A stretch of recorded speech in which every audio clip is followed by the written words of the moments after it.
திருப்பாதிரி புலியூரில் இருக்கிறதே தான் திருவாரூர் தேர் திருப்பணிக்கு பெரிவா ஆரம்பித்து வச்சு அது முடிஞ்சு ரதோத்சவம் நடந்தது அப்படின்னு பார்த்தோம். அங்கேருந்து யாத்திரையை தொடர்ந்து பெரிவா 1926ஆம் வருஷம் புதுச்சேரிக்கு விஜயம் பண்ணினா. பாண்டிச்சேரி விஜயம் காஞ்சி காமகோடி பீடாதிபதிகளுக்கு முக்கியமான ஒண்ணு. அதுக்கு முன்னால 1906ஆம் வருஷம் பெரியவாளோட பரமகுரு கலவ பெரிவான்னு சொல்லக்கூடிய காஞ்சி காமகோடி பீடத்தோட 66வது பீடாதிபதிகள் ஸ்ரீமத் சந்திரசேகரேந்திர சரஸ்வதி சுவாமிகள் 1906ஆம் வருஷம் புதுச்சேரிக்கு விஜயம் பண்ணியிருந்தா. அதுக்கப்புறம் 1927 பெரியவா புதுச்சேரிக்கு முதல்ல விஜயம் பண்றா. இந்த புதுச்சேரி வரத்தே இந்த புதுச்சேரி ஸ்டேட்ல ஒரு காஞ்சி காமகோடி பீடாதிபதிகளுக்கு விசேஷ மரியாதைகள்லாம் உண்டு. அத பிரெஞ்சு அரசாங்கமே அப்படி நியமனம் பண்ணி வச்சிருந்தது. அந்த அரசாங்கத்தின் சார்பில் அவா செலவுல இந்த காஞ்சி காமகோடி பீடாதிபதிகள் விஜயம் பண்றான்னா இந்த புதுச்சேரி ஸ்டேட் முழுக்கலும் தோரணங்கள்லாம் கட்டி வீதி எல்லாம் அலங்காரம் பண்ணி பெரிய வரவேற்பு வளைவெல்லாம் வச்சு ஆர்ச்செல்லாம் வச்சு எல்லாம் பண்றது.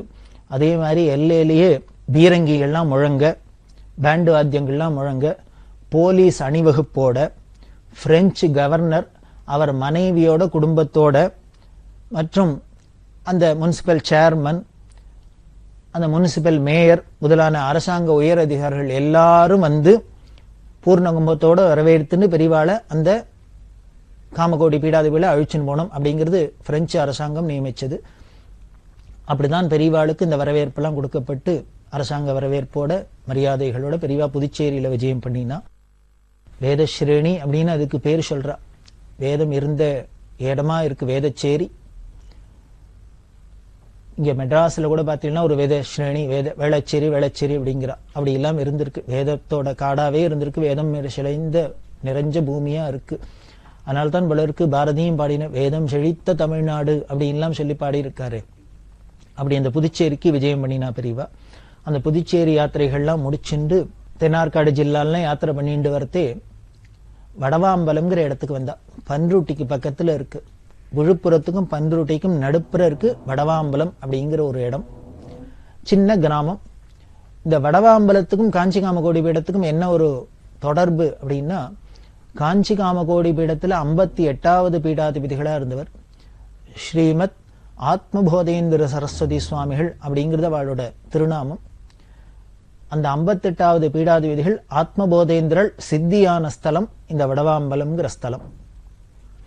இந்த ஆத்மபோதேந்திரல் யாரு அப்படின்னா, இந்த பஜன சம்பிரதாயத்தில் இருக்கிறவாளுக்கெல்லாம் நாம சங்கீர்த்தன சித்தாந்தம் தெரிஞ்சவாளுக்கெல்லாம் தெரிஞ்சிருக்கும். உலக பிரசித்தமான பகவன் நாம போதேந்திர சரஸ்வதி சுவாமிகள் அப்படிங்கிற ஒரு மகான். இவரோட அதிஷ்டானம் தஞ்சாவூர் ஜில்லால கோவிந்தபுரம் அப்படிங்கிற இடத்துல இருக்கு. இவர் காஞ்சி காமகோடி பீடத்தோட 59வது பீடாதிபதிகள். இந்த 59வது பீடாதிபதிகளான நாம சித்தாந்தம் பண்ணின பகவன் நாம போதேந்திராளோட குருநாதர் இந்த ஆத்ம போதேந்திராள். போதேந்திராவோட பெருமை எல்லாருக்கும் தெரிஞ்சிருக்கும். அவருக்கு சன்னியாசாசிரமம் கொடுத்து அவரோட குருவா இருக்கிறவர் அப்படின்னா அவர் எப்பேற்பட்ட மகானா இருக்கணும், தபஸ்வியா இருக்கணும் அப்படிங்கறது நம்ம பார்த்துக்கலாம். போதேந்திராள் சரித்திரத்துல பார்த்தேன்னா, காசியில இருந்த இந்த ஆத்மபோதேந்திர காசியிலேயே இருந்தா. ஸ்ரீருத்ரத்துக்கு பாஷ்யம் பண்ணியிருக்கா. பெரிய மகா தபஸ்வி. அவ சிருஷ்டி பண்ணினான்னு சொல்லணும். போதேந்திரால சிருஷ்டி பண்ண அவ அப்பா அம்மா அந்த ஆச்சாரியர்கள்ட்ட கைங்கரியம் பண்ணியிருந்தா. இந்த குருவோட பிரசாதத்தினால குரு அனுகிரகத்தினால்தான் போதேந்திராள் பிறந்ததே. பிறந்து அதுக்கப்புறம் மடத்திலேயே இந்த ஆச்சாரியர்கள்ட்டே வளர்ந்து எல்லாம் பண்ணினவர்.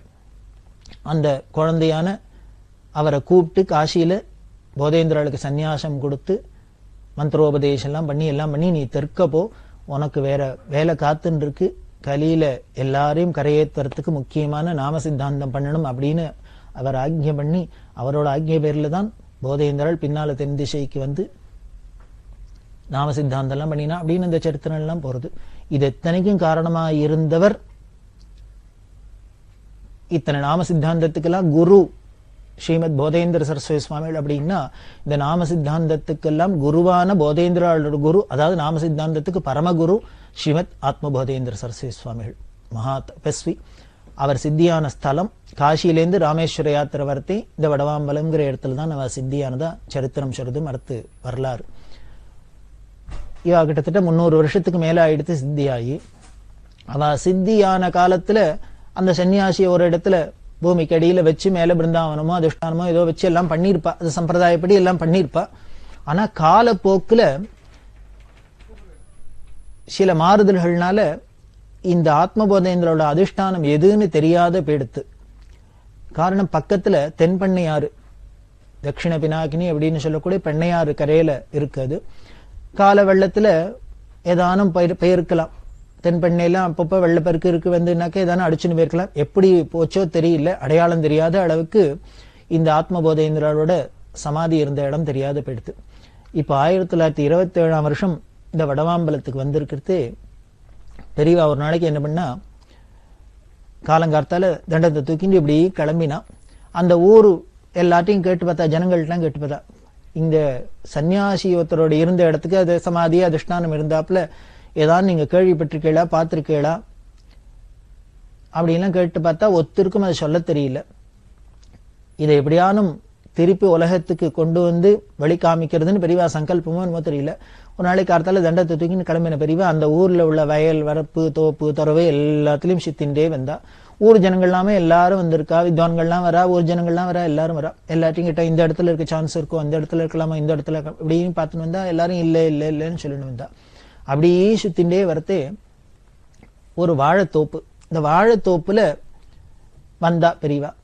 வந்த பெரியவா அப்படியே சுத்தி பார்த்துட்டு ஒரு பர்டிகுலர் இடம், அந்த குறிப்பிட்ட இடத்தை பார்த்தோன்னே என்ன பண்ணா, பக்கத்துல இருக்க வெள்ளம் பத்து இந்த இடமா இருக்குமோ அப்படின்னா. அவன் இந்த இடமா இருக்கிறதுக்கு சான்ஸ் இல்லை. ஏன்னா ஒரு சன்னியாசியோட சமாதி இருக்கிற இடத்துல திருப்பி ஒரு வயல் வழியா வரத்துக்கு சந்தர்ப்பம் இருக்கிறதா தெரியல. அதோட இல்ல, நாங்க பக்கத்துல ஒரு பெரிய கிணறு தோண்டினோம் பாசனத்துக்காக. பெரிய பாசனத்துக்குன்னா எத்தனை பெரிய கிணறு தோணுவா, இன்னமும் இருக்கு அந்த கிணறு. அப்படி தோண்டினோம். அப்படி தோண்டி பார்க்கறதே எங்களுக்கு ஒன்றும் தெரியல. ஒரு மனுஷாலோட அஸ்தி இருக்கிறாப்புல சமாதி இருக்கிறாப்புல தெரியல அப்படி எல்லாம் சொன்னாவா. இருக்கிறதுக்கு சான்ஸ் இல்லை அப்படின்னு அவா சந்தேகத்தை சொன்னா. பெரியவா கொஞ்ச நேரம் பேசாத இருந்துட்டு என்ன பண்ணா, குமாரமங்கலம் சாம்பமூர்த்தி சஷில் அப்படின்னு ஒரு கைங்கரியம் என்ற ஒரு மடத்துல அவரை கூப்பிட்டா. நீ மம்மட்டியை வாங்கி இந்த இடத்த தோண்டி பாரு அப்படின்னு கையால ஒரு இடத்த காமிச்சா. இந்த வாழைத்தோப்புல நடுப்புற ஒரு இடத்த வயல்வெளியில.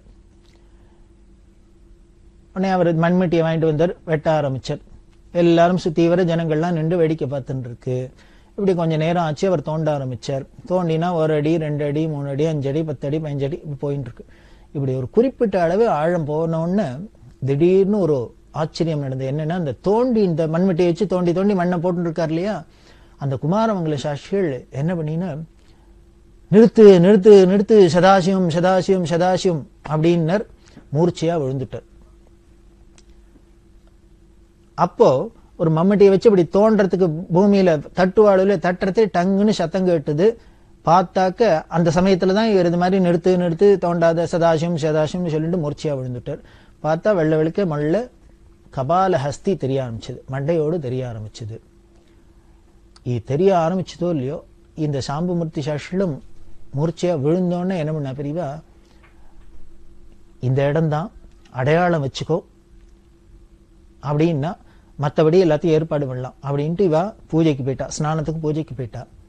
எல்லாருக்கும் ஒரே ஆச்சரியம். நாம என்னமோ உழுது பயிரிட்டு என்னெல்லாமோ பண்ணியிருக்கோம், கிணறு வெட்டுறதுக்கு தோண்டிருக்கோம், என்னெல்லாமோ பண்ணி நமக்கு தெரியல. ஆனா பெரியவா என்னமோ அப்படியே அங்கங்க சுத்துறாப்புல வந்து நேரம் ஒரு இடத்த காமிச்சு தோண்டி பாரு அப்படின்னு சொன்னாக்க தெரியறது. அதுக்கு உண்டான காரணம் பின்னால தெரிஞ்சு கொடுத்து. தோண்டின அப்புறம் அந்த இடத்த அடையாளம் வச்சுண்டா. வளவனூர்னு பக்கத்துல இருக்கு. அதுல வளவனூர் ராமசுவாமியர் அப்படின்னு ஒரு பெரிய பக்தர், பரம பக்தர். அவர்கிட்ட சொல்லி பெரியவா இந்த இடத்த மடத்துக்கு வாங்கி கொடு அப்படின்னு சொல்லி இந்த வளவனூர் ராமசுவாமியர் முயற்சியினால அந்த இடம்லாம் மடத்துக்கு வாங்க கொடுக்கப்பட்டு, அதுக்கப்புறம் அந்த இடத்துல இதுதான் அந்த ஆச்சாரியாளோட சமாதி இருந்த இடம் அப்படின்னு பெரியவா தீர்மானம் பண்ணி சொல்ல, அந்த இடத்துல அடையாளம் வச்சுட்டு அதுக்கப்புறம் அங்க பிருந்தாவனமா நிர்மாணம் பண்ணப்பட்டு 1927ஆம் வருஷம் ஜனவரி மாசம் 17ஆம் தேதி புனர்வசு நட்சத்திரத்துல அங்க இந்த ஆத்மபோதேந்திரோட சமாதியை திருப்பி புனர்பிரதிஷ்டை பண்ணினா. இன்னைக்கும் அப்படி பெரியவா 1927 புனப்பிரதிஷ்டை பண்ணின அந்த சமாதியில தான் எல்லாரும் தரிசனம் பண்ணி அவளோட அனுகிரகத்தை அடையிறாப்புல இருக்கு. அந்த மகானோட இந்த ஆத்மபோதேந்திரோட பிரபாவமே ரொம்ப பிரபலமா இருக்கும். காஞ்சி காமகோடி பீடாதிபதிகள் ஒவ்வொருத்தரோட பெருமையும் ஒவ்வொரு மகான்களும் எல்லாரும் யோக சந்திரமௌலீஸ்வர ஆராதிச்சுட்டு இருக்கிற யோகீஸ்வரா இல்லையா? அதனால மகா தபஸ்விகள் பழுத்த பழம் ஒத்தரை பார்க்க ஒத்தர் உயர்ந்த ஒரு பெருமையோட தபஸோட புகழோட தான் இருந்திருக்கு அந்தந்த காலகட்டங்கள்ல. அது இன்னி வரைக்கும் தொடர்ந்துட்டு இருக்கு அப்படிங்கிறது ஒரு பெரிய பெருமை, உலகத்துக்கெல்லாம் ஒரு பெரிய பாக்கியம். அப்படிதான் இந்த ஆத்மபோதேந்திரோட சமாதியும் இருந்துருக்கு. அந்த ஊர் ஜனங்கள்லாம் போறவா வரவாள்லாம் இல்லைன்னா அவ்வளவு பெருமை சொல்றா, இந்த மகானாலே இப்படி நடந்தது, இப்படி பிரார்த்தனை பண்ணி போனோம், அது நடந்தது பாவர ஜனங்கள்லேருந்து அவர்கிட்ட அப்படி ஒரு பக்தியோட இருக்கா. வயலுக்கு போறவாள்லாம் கால வேளையில வேலைக்கு போறவா அந்த சமாதிக்கு முன்னால ஒரு கற்பூரத்தை வச்சு ஏத்திட்டு ஒரு விபூதி குங்குமத்தை விட்டு அங்க பிரசாதம் வச்சிருக்கிட்டு ஒரு பிரதட்சணை வழியில பண்ணிட்டு அப்படியே தான் போறா. அப்படி எல்லாம் ஒரு பக்தி வராப்புல இருக்கு. நம்ம தேசம் இன்னமும் இப்படிதான் பக்தி ஸ்ரத்தையோட தான் இருக்கு. நல்லவாழ்ல நிரம்பின லோகமாக தான் இருக்கு, நாடாதான் இருக்கு. அப்படி அந்த இடத்துல 27 வருஷம் பெரியவா அந்த ஆத்மபோதேந்திரோட சமாதி ஸ்தலத்தை 27 வருஷம் கண்டுபிடிச்சு புனப்பிரஷ்ட பண்ணினா. இதுல முக்கியமான ஒரு விஷயம் என்ன அப்படின்னா, ஏதோ பெரியவா ஒரு இடத்த தோண்ட சொன்னா ஒருத்தர் தோண்டினா இல்ல ஏதோ ஒரு மண்டையோடு மாதிரி தென்பட்டுது, அதுக்கப்புறம் பெரியவா தோண்டாதன்னுட்டா இதுவே போறோம்னா அடையாளம் வச்சுன்னு வச்சிருக்க அப்படின்னா,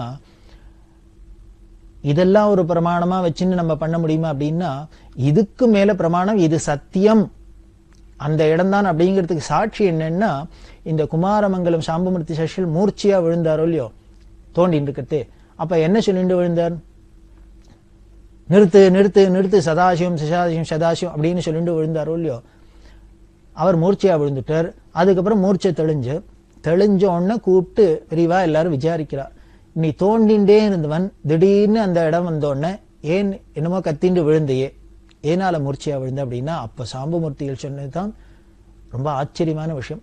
இவர் பெரியவா சொன்னான்னு தோண்ட ஆரம்பிச்சாராம். அந்த இடத்த தோண்ட ஆரம்பிச்சோடனே 1/2 அடி 1 அடி 2 அடி 3 அடின்னு இப்படி போக ஆரம்பிச்சோடனே அந்த பள்ளத்திலேருந்து ஒரு சின்ன குழந்தை மாதிரி ஒரு சன்னியாசி உருவம் தெரிஞ்சுதான். இவர் மம்முட்டியால தோண்டின்னு தான் இருக்கார்.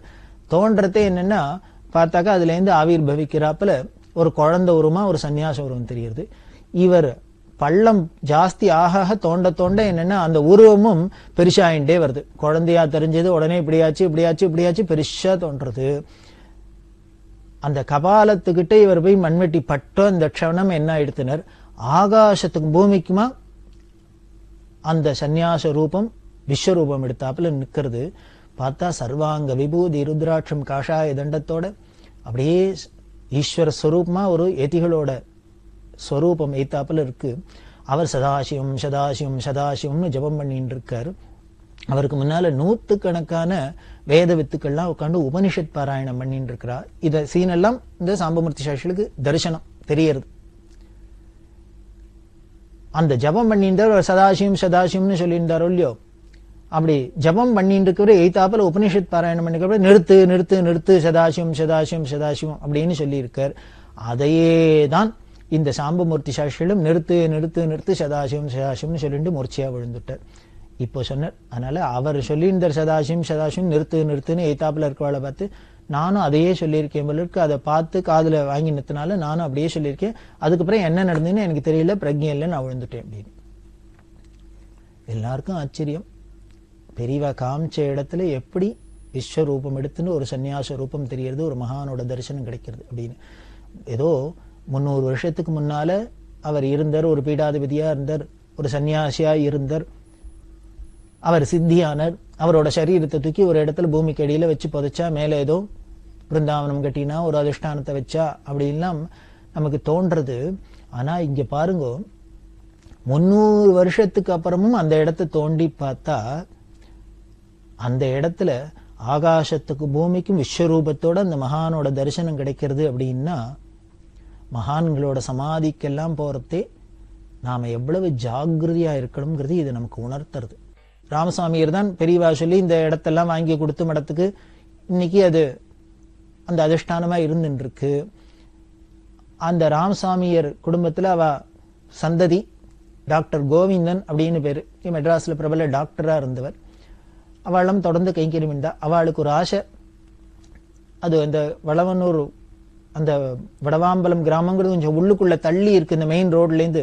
இது விழுப்புரம்ல இருந்து பன்ருட்டி போற வழியில நடுப்பருக்கு சிறுகள்ளிப்பட்டி அப்படின்னு இந்த பஸ் ஸ்டாப் பேர் சொல்லுவா. அதுல இறங்கி உள்ளுக்குள்ள ஒரு கிலோமீட்டர் நடந்து போகணும்.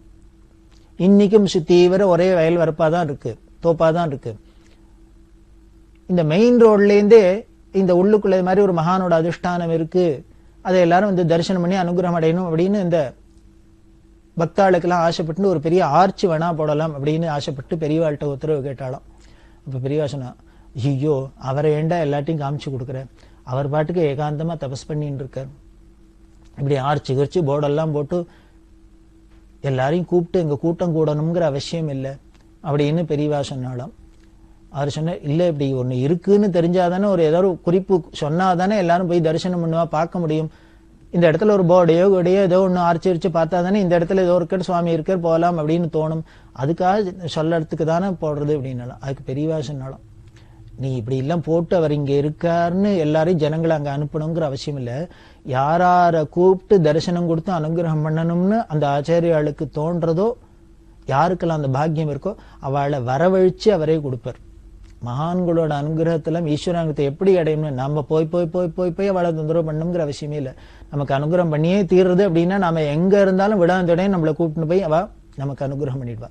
அதனால அப்படி வலிய அவ கூப்பிட்டு அனுகிரகம் பண்ணட்டும், எல்லாரும் அப்படி போய் தேடின்னு போய் பார்க்கட்டும். அதனால நம்ம ஒத்தனும் ஒன்றும் சொல்லி கிள்ளி யாரையும் அந்த மகானை பிரபலப்படுத்தணுங்கிற அவசியம் இல்லை. யாராருக்கெல்லாம் பிராப்தம் இருக்கோ அவ கிடைக்கும் அவளுக்கு அப்படின்னு பெரியவா சொன்னா. அப்படின்னு இன்னி வரைக்கும் எந்த ஒரு குறிப்பும் இல்லாத அப்படியே தான் நடந்துட்டு வருது. ஏக்கு சொல்றேன், நமக்கு அதெல்லாம் பிராப்தம் கிடைக்கணும். இதுக்கப்புறமானு இதை தெரிஞ்சின்றதுக்கு அப்புறமானு நம்ம எல்லாம் விழுப்புரத்திலேருந்து பன்ருட்டி போற வழியில போறதே எத்தனையோ பேர் கார்ல எல்லாம் போறோம். இது விழுப்புரத்திலேருந்து கும்போணம் போற வழியில தான் இருக்கு. அப்படி போற வழியில போய் தரிசனம் பண்ணிட்டு அந்த ஆச்சாரியால ஒரு பிரார்த்தனை பண்ணிட்டு போகலாம். அப்ப ஏற்பட்ட மகான் அதைத்தான் 1927 வருஷம் பெரியவா கண்டுபிடிச்சு உலகத்துக்கு கொடுத்தா. இப்படி இல்லாம பல அதிசயங்களை பண்ணிட்டு பெரியவா கடலூர், விருத்தாச்சலம், கள்ளக்குறிச்சி, ஆத்தூர் வழியால சேலத்துக்கு வந்தா.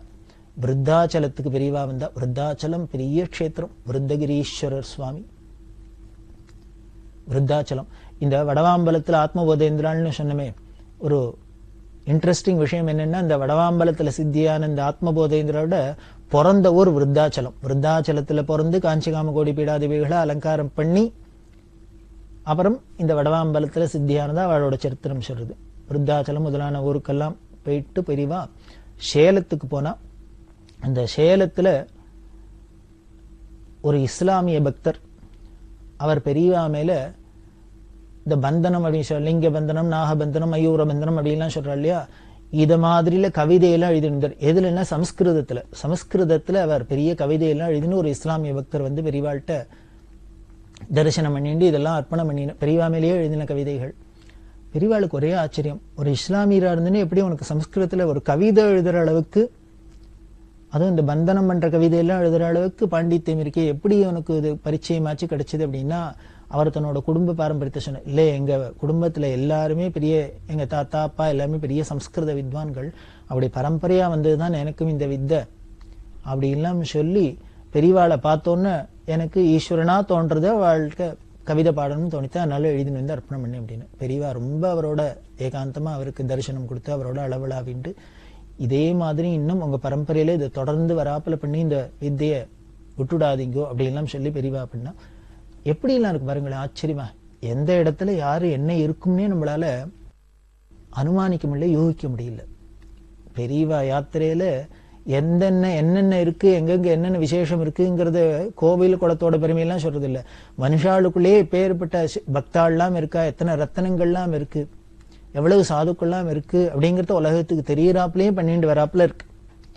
இப்படி எல்லாம் பண்ணிட்டு வந்த பெரியவா பவானி நெருஞ்சிப்பேட்டை வழியால மேட்டூருக்கு வந்தா. மேட்டூர்ல பெரியவா தங்கி எல்லாம் பூஜை எல்லாம் பண்ணி அந்த ஜனங்களுக்கு எல்லாம் இந்த நெருஞ்சிப்பேட்டையில இருக்கிறது மலை மேல ஏறி 25 கிலோமீட்டர் மலை மேல ஏறி காவேரி பாயிற அழக பாப்பா. பார்த்தேன்னா தெரியும், ஹோகனேக்கல் அப்படின்னு இருக்கு தர்மபுரி ஜில்லால. அங்கேருந்து பார்த்தா அங்கதான் காவேரி தமிழ்நாட்டுக்குள்ள என்டர் ஆகி வருது. அதுக்கப்புறம் அங்கேருந்து கீழே பாஞ்சு ஓகனேக்கல் ஃபால்ஸ் அப்படின்னு சொல்ல ரொம்ப ரம்மியமா இருக்கும். பெரியவா அந்த இடத்துக்குலாம் போய் ரொம்ப ரசிச்சிருக்கா. பெரியவாளுக்கு எல்லாத்துலேயுமே ஒரு ஆசை உண்டு. அதுவும் இந்த இயற்கை அழகெல்லாம் ரசிக்கிறது அப்படின்னா ரொம்ப சந்தோஷம். இப்படிதான் இங்கேயும் போய் இந்த காவேரி பாயிற அழகு, அந்த வனப்பு இதெல்லாம் பார்த்துட்டு இப்படி சூலூர் மார்க்கமா கோயமுத்தூருக்கு வந்தா. 1927 ஏப்ரல் மாசம் கோயமுத்தூர் விஜயம். கோயமுத்தூர்ல சிருங்கேரி மடத்துல தங்கி பெரியவா பூஜை பண்ணியிருந்தா. ஆச்சரியம். கோயமுத்தூர்ல பெரியவா தங்கி இருந்து பூஜை பண்ணி எல்லாம் பண்ணினது சிருங்கேரி மடத்துல. ஏதோ எப்படி அந்த காலத்துல கூட சமீப காலம் வரைக்கும்லாம் கூட எல்லாரும் 2 மடம் வித்தியாசம்லாம் இல்லாத எப்படி ஒத்துமையா இருந்திருக்கா, சிக்ஷா எல்லாம் எப்படி இருந்திருக்கா. முன்னாலேயே பார்த்தோம், குன்னக்குடிங்கிற இடத்துல சிங்கேரி சுவாமியில சந்திரசேகர பாரதி வியாச பூஜையில இருந்தார். பக்கத்திலேயே பெரியவாளும் வியாச பூஜை பண்ணியிருந்தா. 2 பேரும் ஒருத்தருக்குத்தர் பரஸ்பரம் வர பக்தாட்டெல்லாம் விசாரிச்சிருந்தா அப்படின்லாம் சொன்னோம். அதே மாதிரி இங்கேயும் பார்த்தீங்கன்னா கோயம்புத்தூர்ல பெரியவா விஜயத்துல எங்க தங்கி இருந்தே எல்லாம் பண்ணினா அப்படின்னா சிங்கேரி மடத்துல தான் இருந்திருக்கா. ரொம்ப பிரம்மாண்டமான ஊர்வலம் நடந்தது. அந்த ஊர்ல பல பிரமுகர்கள் எல்லாம் இருந்தா. மீனாட்சி சுந்தர சஷ்டில் அப்படின்னு பெரிய பரம பக்தர், மடத்துக்கு ஒரு தூணா இருந்து கைங்கரியம் பண்ணியிருக்கார். அவர்லாம் எல்லாம் பண்ண பெரியவா கோயம்புத்தூர் விஜயம். அங்கேருந்து முதல்ல பாலக்காட்டுக்கு விஜயம் பண்ண. கேரள விஜயம். கேரள தேசம் பரசுராம கஷேத்திரம் அப்படின்னு. அந்த பரசுராம கஷேத்திர பரசுராமரால உற்பத்தி பண்ணப்பட்டது. அதுல ரொம்ப சிறந்த நமது பகவத் பாதாள் அவதாரம் பண்ணின ஸ்தலம். அங்க பெரியவா யாத்திரையை தொடர்றா. அந்த கேரள விஜயத்தை பார்க்கலாம்.